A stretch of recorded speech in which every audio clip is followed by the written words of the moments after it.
السلام علیکم دوستو، اینٹی بائیوٹکس کے غلط استعمال نے مریضوں پر اثر کرنا چھوڑ دیا ہے۔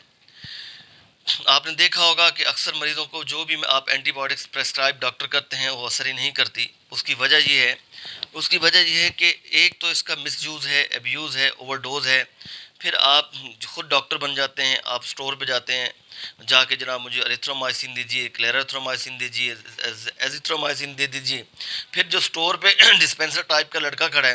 وہ پورا ہی ڈاکٹر ہے، وہ MBBS بھی کر کے آیا ہے، فارم ڈی بھی کر کے آیا ہے، وہ ساری 3 دن کی اینٹی بائیوٹکس آپ کو لکھ کے دے دے گا، اور 4 قسم کے، اور آپ پھانکنا شروع کر دیں گے اوور یوز نے۔ اور معمولی سے معمولی جب بیماری آ جاتی ہے، چھینک آتی ہے، نزلہ ہوتا ہے، تو فوراً ہم بھاگتے ہیں میڈیکل سٹور پہ اور اینٹی بائیوٹکس لے کے آتے ہیں تاکہ جلد سے جلد ہم ٹھیک ہو جائیں، ہماری اس سے جان چھڑوائیں۔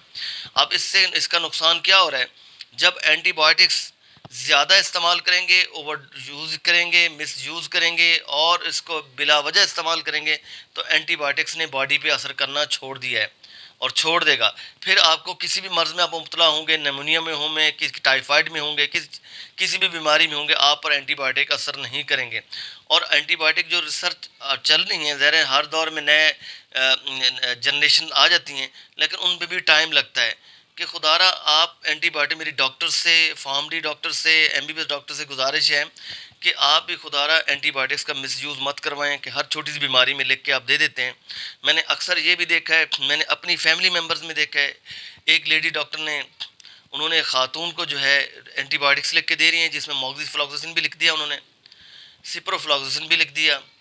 اور اس کے ساتھ ایک اینٹی بائیوٹک اور بھی ہے جو مجھے یاد نہیں آ رہا، پین کلرز میں پیناڈول بھی لکھ دیا انہوں نے، اور ساتھ ساتھ ڈائکلوفینک سوڈیم بھی لکھ دیا، اور سینفلیکس بھی لکھ دیا، تاکہ یہ اس ٹائم لے لیجیے، اس 6-7 کی سلپ بنا کے دے دی۔ MBBS کی ڈگری لینے کا مقصد نہیں ہے، یہ نہیں ہے، فارم ڈی کی ڈگری لینے کا مقصد نہیں ہے کہ آپ نے ڈگری حاصل کر لی اور آپ کا کام ختم ہو گیا۔ اصل کام تو آپ کے ڈگری لینے کے بعد ہے۔ آپ کسی بڑے ڈاکٹرز کے ساتھ اٹیچ ہو جائیں، جو ایکسپیرینسڈ ہیں،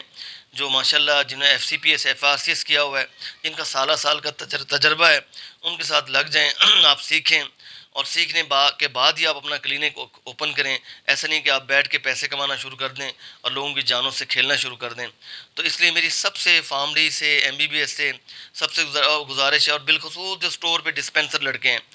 ان کو کسی نے یہ اجازت نہیں دی کہ وہ میڈیسن پریسکرائب کریں اور لوگوں کو دیتے پھریں، اور لوگوں پہ یہ اینٹی بائیوٹکس نے، پین کلرز نے، سب نے اثر کرنا چھوڑ دیا ہے، اور اب لوگ جب بیمار ہوتے ہیں تو ان پہ کوئی بھی دوائی اثر نہیں کرتی۔